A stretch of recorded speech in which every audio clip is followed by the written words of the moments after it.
Good evening, everybody. So my name's Adam Maher. I'm the CEO of Ursa Space, and thanks for having me here tonight. It's pretty exciting. I've already had a lot of great conversations with folks around the room who are just interested in what we're doing. So who is Ursa Space? So just simply what we do at Ursa Space is we're a technology company, and we're building the software in the marketplace that helps connect all these individuals who have satellites in space with everyday consumers who can actually use and understand that data. And this company, just a little bit of background, really came out of frustration of there's so many individuals I met who are trying to use satellite data and just to look at parts of the world, but it was just really hard to get through all those pieces. And the other side of it is you just think about expectations now. So we're so used to here in the US, we pull out our cell phone and we just say, I want to go get some food. And by the time you get to foo, it's already told you like where to go, what the traffic is. But if you look at the rest of the world, that really isn't the way that it works around the rest of the world, in that you go look at South America, you go look at parts of Asia, Africa, and there really isn't any sort of information like you would expect of like what's the traffic, all these IoT sensors, drones, all that infrastructure doesn't exist. Just a little bit about us here, and I'm going to go into like what the history is and what are all the pieces that are allowing us to go to an area where we can actually start talking about how do we really take assets from space and understand the world. Our team here, actually we got 3 members from the team here tonight, so we're a 50-person startup now. We were 9 people last year. We just raised our Series A with Paladin Capital and RRE, and so we're growing pretty rapidly. We're 50-50 male-female, which is really awesome for us. And we just have a whole bunch of experts that's really diving into this field of everything from how do you look at satellite data to all the way to a reporter from the oil industry who really understands like how do you actually make sense of this.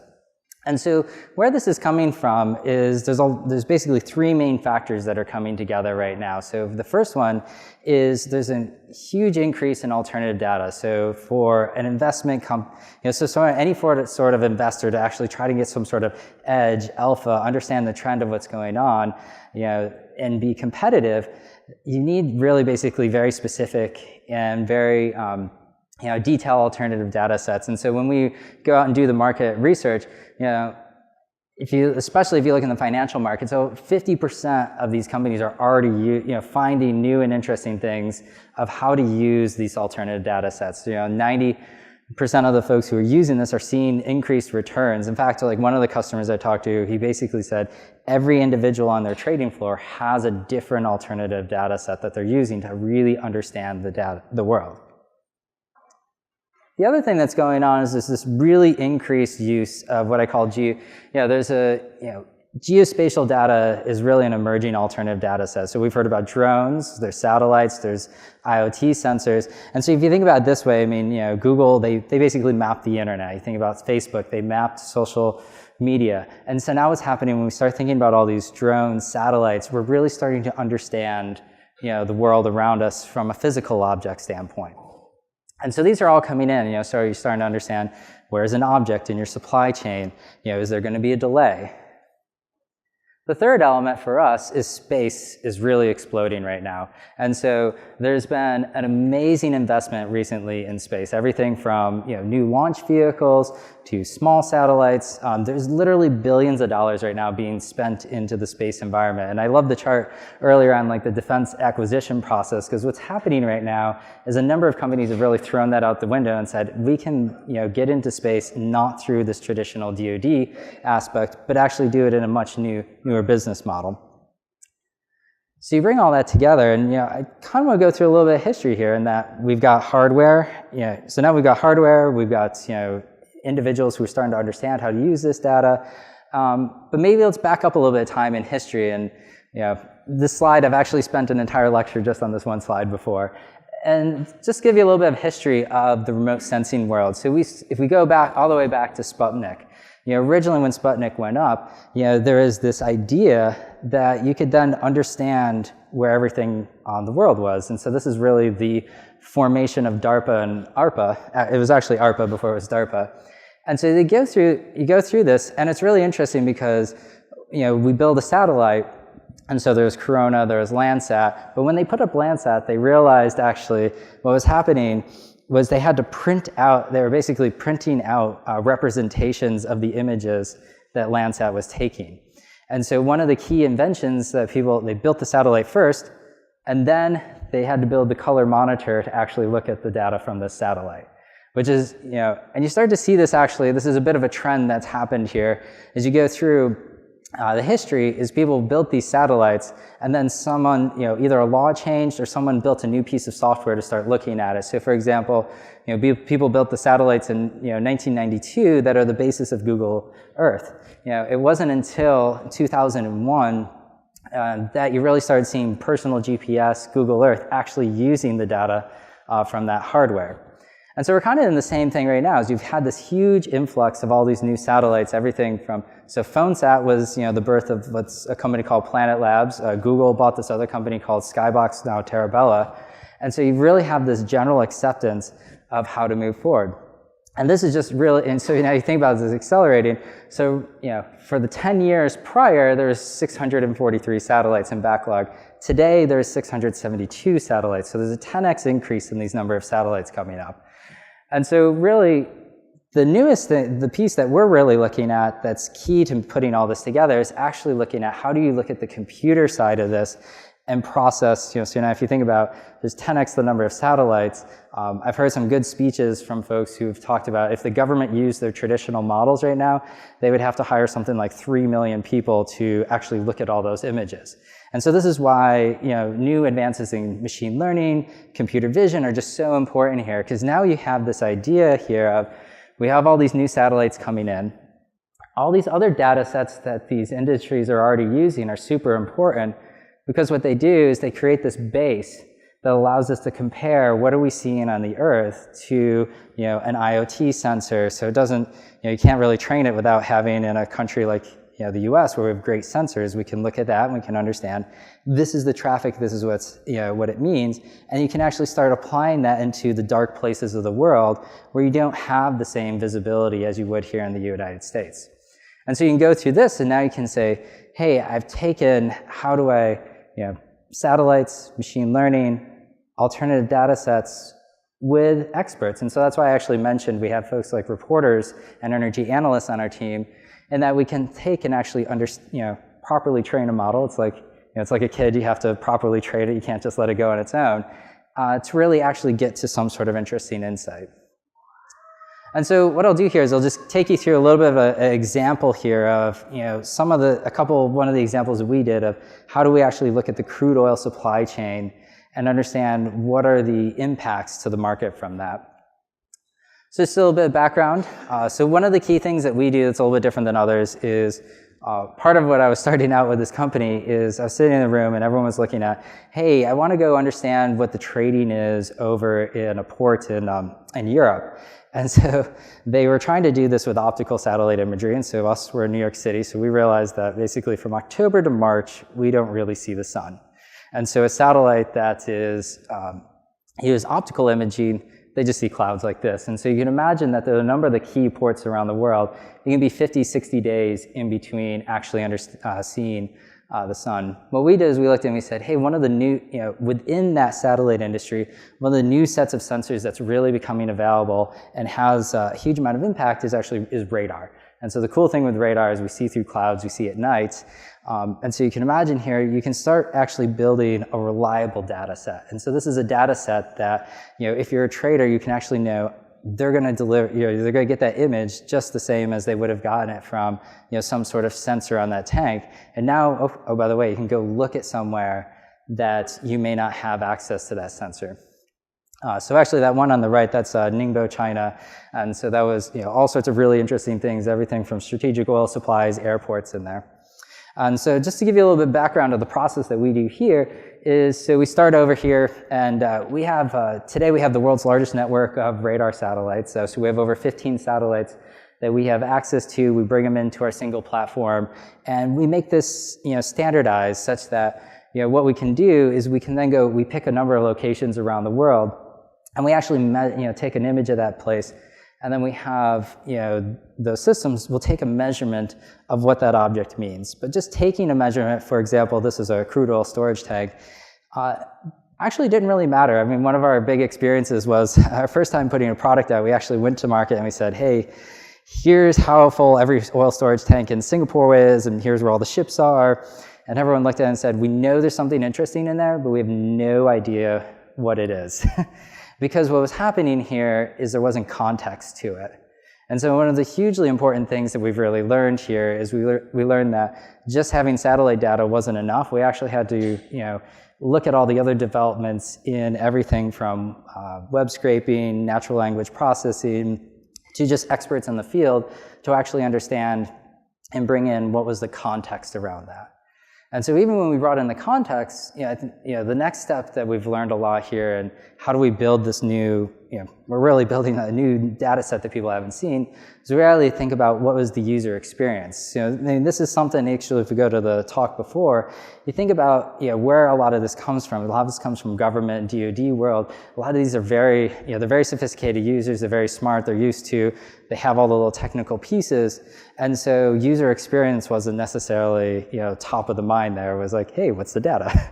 And we have a big training program to go, work with somebody.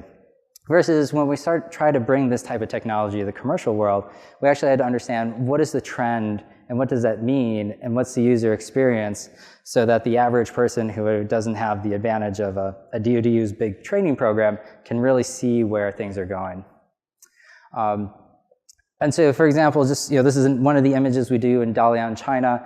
So there's everything from counting with this type of technology, you can look at everything from counting cars, crop monitoring, natural disasters. We did a cool thing with the Hurricane Harvey came through. We were actually doing real-time flood mapping. Actually, when the hurricane was over top, because we can see through the clouds, so you didn't have to wait till the hurricane was over to actually see damage assessment. Ship tracking, oil storage measurements. So in this particular one, so if you look at the crude oil supply chain, you start from wells, shipping, storage, and refineries. And the cool thing from the satellite view is we can actually measure every piece of that globally. And so you can actually start looking, so you can look at parts of the supply chain that people have really not had great visibility into before. And so this slide just gives you a little bit of fun, cool pictures of Europe. If we look at the shipping, so this is this is a image of basically a ship that came off, loaded in Kharg Island, which is off Iran, with oil, and then it's a lot of this is actually normal. They go off to sea, and then they'll transfer different parts of their cargo to other ships out at sea. And so understanding that activity that happens in the middle of the ocean is interesting, because what it does is allows you to see those disconnects of, hey, I didn't know that this much oil was coming out of this production facility and going to this end facility. Then this lower one here, this is actually a cool image of a 3D model of what the measurements of the tanks look like. And then the other one is, you start looking at, hey, how much vehicle activity has showed up at a particular location here, and that's telling us where wells are being built. You put all that together and actually can start to understand what is the trend of this particular field. And so one of these, I'll actually give Jeff he's in the audience today, credit for this, is I like this story about when we start thinking about Venezuela. You've heard about Venezuela as having issues. We've heard about there's new crude oil supplies happening in the Permian Basin. And so one of the cool things from this integrated look we get to have is how does that actually all come together, and where does it start affecting? And so here you can see that basically in this particular one, Venezuela is starting to have all these woes. They're really starting to decrease the amount of crude coming out of there.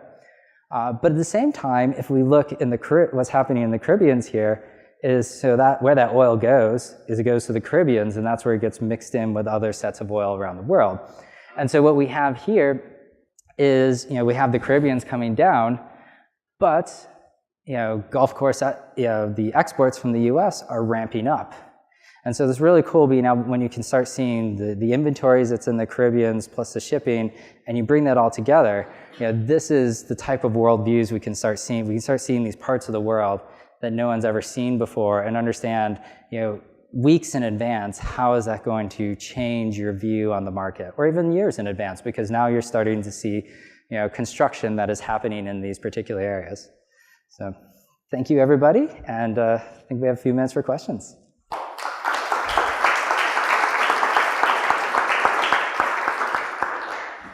Thank you. One quick question from me. How do you avoid I guess, doing a services business almost, like when you have all those different use cases, can you build a series of machine learning models that are going to work for all those different?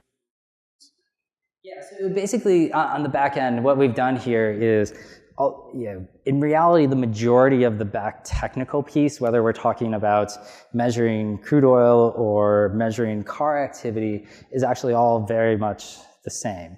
The other side we do with it is we've spent a lot of time and effort, and actually this is what the team does here, is really thinking about what are the general results of that data. So it's not, just understanding and measuring crude oil is one thing, but understanding what does that mean within the world, really takes you from a one-off piece to where something where the majority of our revenues is subscription-based services. So we're not, so they're not one-off services.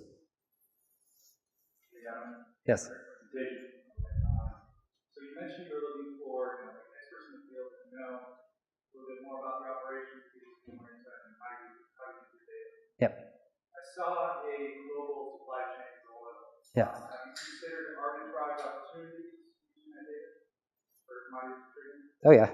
Yes, I mean that's a lot of the team here is all the time looking at the commodities market and understanding how do you take this data and how do you use it for I guess there's a lot of different aspects of it, everything from paper traders to physical traders.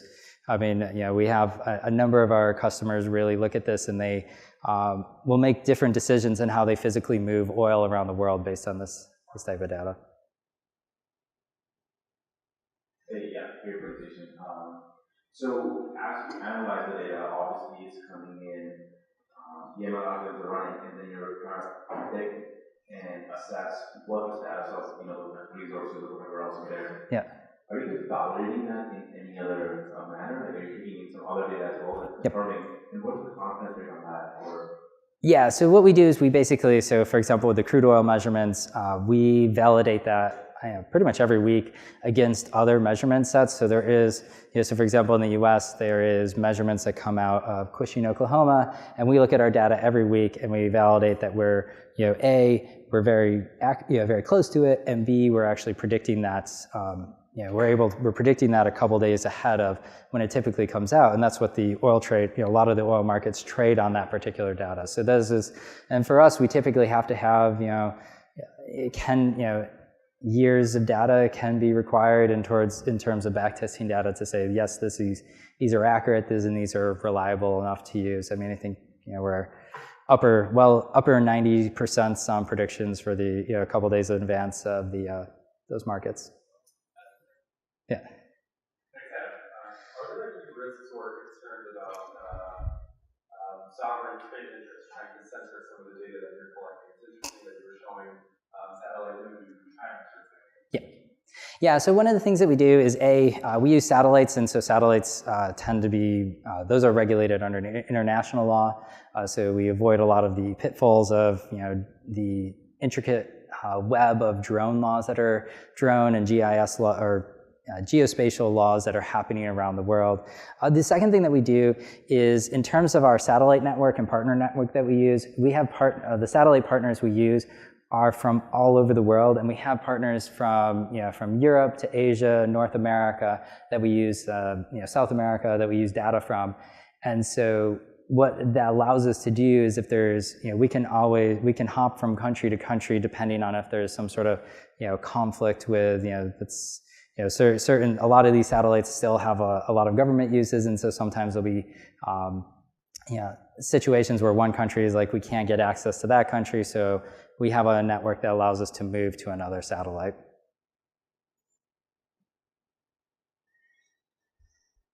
All right. Thank you very much. Yeah. Thank you, Adam. Cool. Thanks.